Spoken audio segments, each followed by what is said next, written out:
हर हर महादेव। दोस्तों कैसे हो आप। आज की वीडियो में हम बात करने वाले हैं बैद्यनाथ धाम की। साथ में हम बात करेंगे दोस्तों कि बैद्यनाथ कैसे पहुँचे, जाने का साधन क्या होगा, बैद्यनाथ में कहाँ रुके, भोजन की क्या व्यवस्था होगी और बैद्यनाथ में कहाँ कहाँ घूमें। और अंत में जानेंगे दोस्तों कि बैद्यनाथ घूमने के लिए एक व्यक्ति का कुल कितना खर्चा होगा। अगर आप भी बैद्यनाथ धाम घूमने का प्लान बना रहे हैं तो ये वीडियो आपके लिए बहुत ही उपयोगी साबित होने वाली है, तो वीडियो को अंत तक जरूर देखें। बैद्यनाथ मंदिर झारखंड के प्रसिद्ध स्थान देवघर नामक स्थान में बसा हुआ है। इसे 12 ज्योतिर्लिंगों में 9वां ज्योतिर्लिंग माना जाता है। इसे बैद्यनाथ धाम भी कहते हैं। इस जगह को देवताओं का घर कहा जाता है, इसीलिए इस जगह का नाम देवघर पड़ा है। यहाँ पर 52 शक्तिपीठों में एक सिद्धपीठ भी स्थित है। ऐसा माना जाता है कि यहाँ आने वालों की सारी मनोकामनाएं पूरी होती है, इसीलिए इस लिंग को कामना लिंग भी कहा जाता है।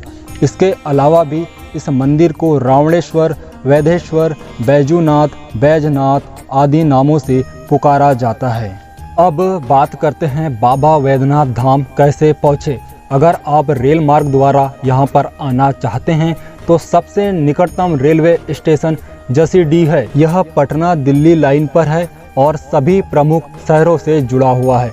जसीडीह से देवघर की दूरी लगभग 8 किलोमीटर है। यहाँ से देवघर पहुँचने के लिए टैक्सी, ऑटो आदि मिल जाते हैं, जो आपसे 50 से 60 रुपए लेकर आपको देवघर पहुँचा देते हैं। अगर आपका माध्यम सड़क है और आप सड़क मार्ग द्वारा यहाँ पर आना चाहते हैं तो देवघर सभी बड़े शहरों से जुड़ा हुआ है।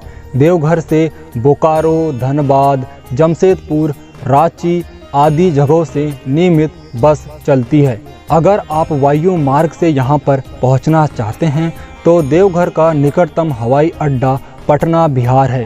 यहाँ से 280 किलोमीटर की दूरी पर देवघर स्थित है। आप पटना से ट्रेन, बस आदि से पहुँच सकते हैं। अब बात करते हैं देवघर में कहाँ रुके तथा भोजन की यहाँ पर क्या व्यवस्था है। तो दोस्तों देवघर में कई सारी होटलें हैं जिसका किराया लगभग 500 से 2000 रुपये के बीच में होता है। आप अपने सुविधा के अनुसार रुक सकते हैं।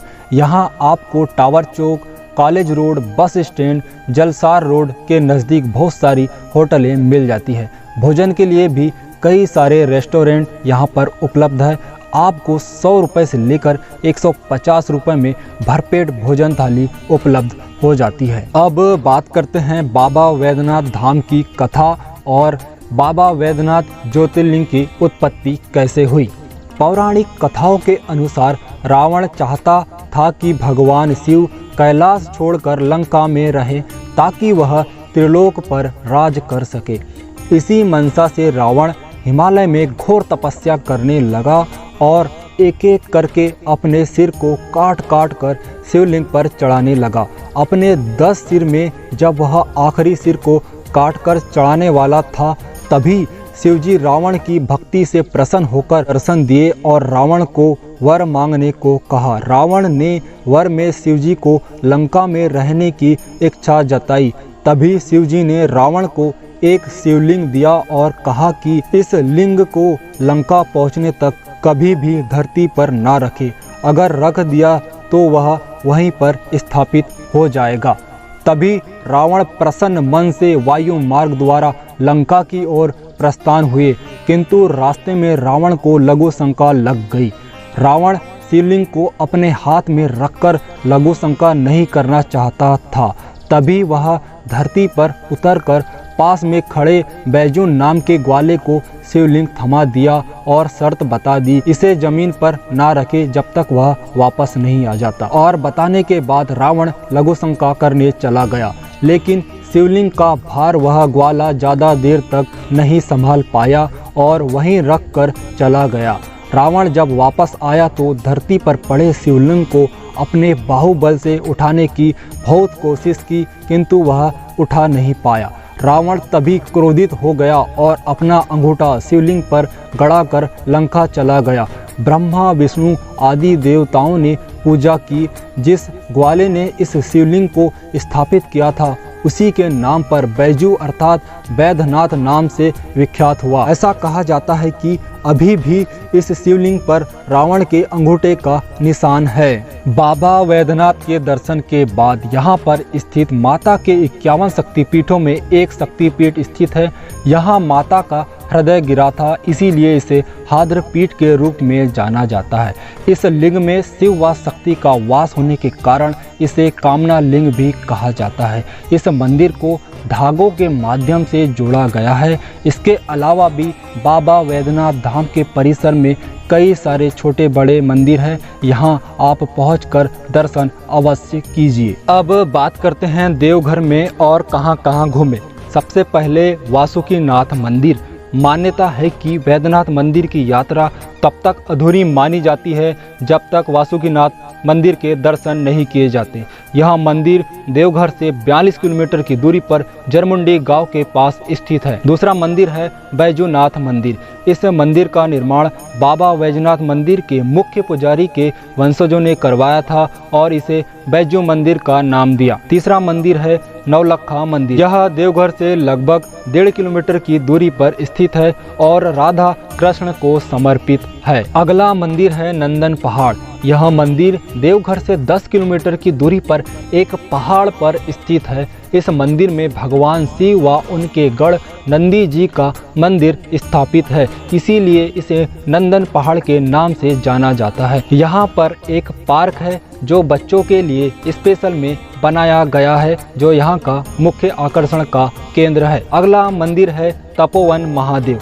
यह मंदिर देवघर से 10 किलोमीटर की दूरी पर स्थित है। यहाँ पहुँचने के लिए बड़े बड़े पत्थरों से होकर जाना पड़ता है। यहाँ कई सारे गुफाएं हैं और हनुमान जी का मंदिर भी है। अगला स्थान है त्रिकूट पहाड़ी। त्रिकूट पहाड़ी यह देवघर से 10 किलोमीटर की दूरी पर स्थित है और भगवान शिव के मंदिर के लिए प्रसिद्ध है। यहाँ आपको भोलेनाथ के दर्शन के लिए रोपवे की सुविधा भी मिल जाती है, जिससे आप पहाड़ी पर आसानी से पहुँच सकते हैं।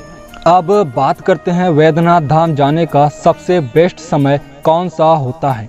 धार्मिक मान्यताओं के अनुसार श्रावण मास में जब सभी देवतागण विश्राम करने चले जाते हैं, तब बाबा भोलेनाथ और माँ पार्वती एक साथ पृथ्वी लोक पर विराजमान होकर भक्तों के संकट हरते हैं। यहाँ श्रावण मास में श्रावण मेला लगता है और हजारों की संख्या में श्रद्धालु आते हैं।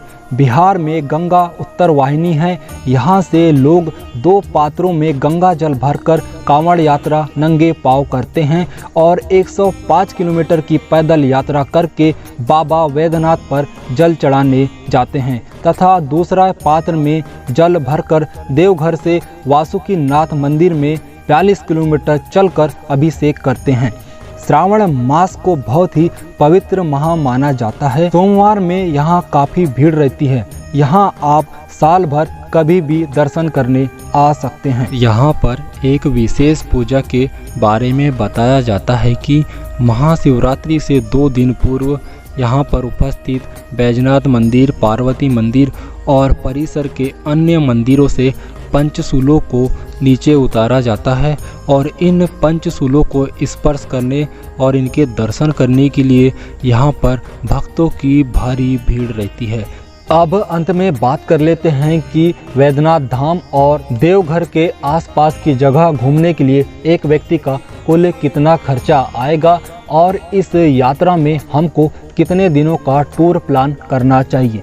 वैद्यनाथ धाम अगर आप आते हैं तो आपको 2 दिन 1 रात रुकना चाहिए ताकि आप एक दिन में वैद्यनाथ धाम घूम सके, क्योंकि यहाँ पर श्रद्धालुओं की हमेशा भीड़ रहती है और लंबी कतारों में खड़ा रहना पड़ता है। दूसरा दिन आप आसपास की जगह घूमने के लिए रखें ताकि आप इस यात्रा को आसानी से कर सके। यहाँ आपको ट्रांसपोर्ट में 1000 रुपये के आसपास खर्चा आएगा, क्योंकि ज़्यादातर स्थान 10 से 15 किलोमीटर के एरिया में स्थित है। रुकने के लिए आपको 500 रुपये तथा भोजन के लिए 500 रुपये, टोटल 2 दिन 1 रात रुकने सहित आपको 2000 रुपये का पूरा देवघर की यात्रा में खर्चा आ सकता है। तो दोस्तों, ये थी देवघर की संपूर्ण यात्रा जानकारी। अगर आपको वीडियो अच्छी लगी हो तो वीडियो को लाइक कीजिए और चैनल पे नए हो तो चैनल को सब्सक्राइब जरूर कीजिए। हर हर महादेव, जय बाबा वैजनाथ।